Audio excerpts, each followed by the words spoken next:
It's said that we all find ourselves at a crossroads at least once in our lives, and that was my situation in 1977. Living in a quiet seaside town in Somerset, I had been made redundant from a steady office job 18 months previously.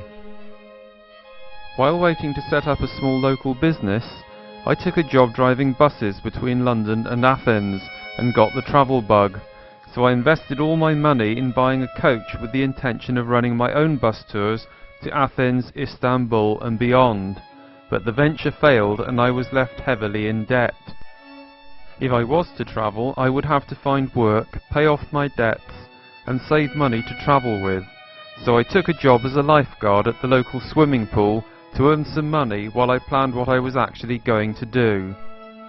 My initial goal was to travel to India and Nepal, either travelling by public transport or going on one of the many organised overland tours. The journey would take me from London to Kathmandu, through France, Italy, Yugoslavia, Greece, Turkey, Iran, Pakistan, India and Nepal, a journey of some 9,000 miles. However, looking at a map of the world, I noticed that being in Nepal placed me a good way along the route to Australia. So the plan evolved to include a flight from Kathmandu to Perth in Western Australia, but it wasn't long before it changed again to include overland travel through Thailand, Malaysia, Singapore and Indonesia with a flight from Bali to Perth. And if I could get work in Australia, I would try and travel home via the USA to complete a circumnavigation of the world. At the end of August 1979, I left my job at the swimming pool and the next day travelled to London to stay the night there prior to meeting up with the grandly named Anglo Australian Comfortable Coach Company bus in Kensington. Once aboard the bus that was to be our home for the next 7 weeks, we travelled down to the port of Dover, where we boarded a ferry for the short crossing to Calais.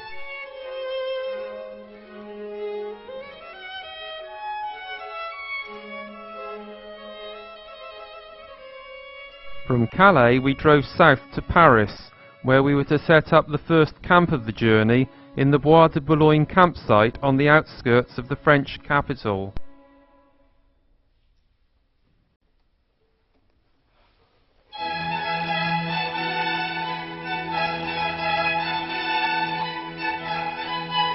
A 2-day stopover in Paris allowed us to do some sightseeing and get to know both our fellow passengers and the routine of keeping the bus tidy, cooking for the group and washing the cooking gear.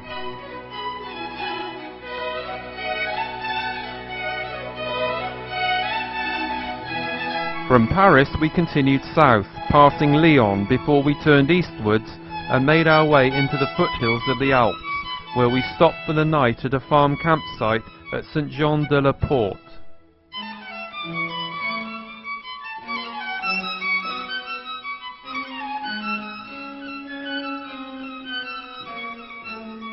The next day we crossed the Alps and the border into Italy, and after a lunch stop in Susu, we had a long afternoon drive to arrive at a massive campsite on the outskirts of Venice that evening.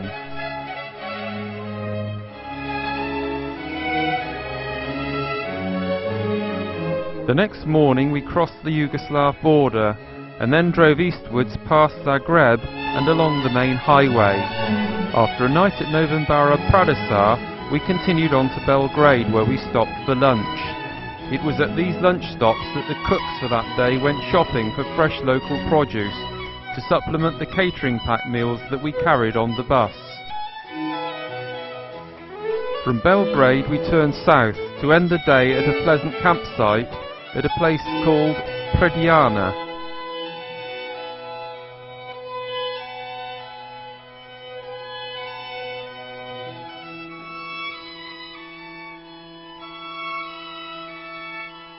Our next day's journey took us down to the Greek border and then on to Thessalonica for our lunch stop.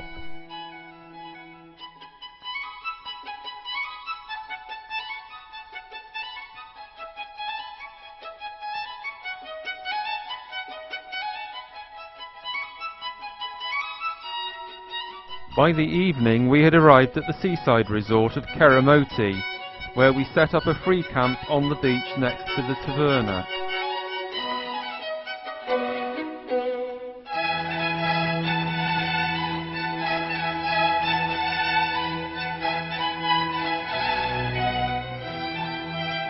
We spent the next couple of days resting up at Keramoti, swimming and sunbathing.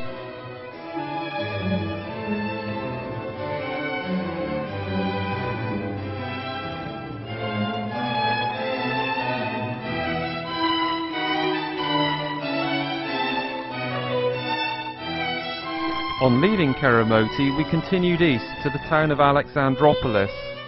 Shortly after, we crossed the border into Turkey, and by evening we had reached a campsite on the outskirts of Istanbul, where we were to spend the next couple of days.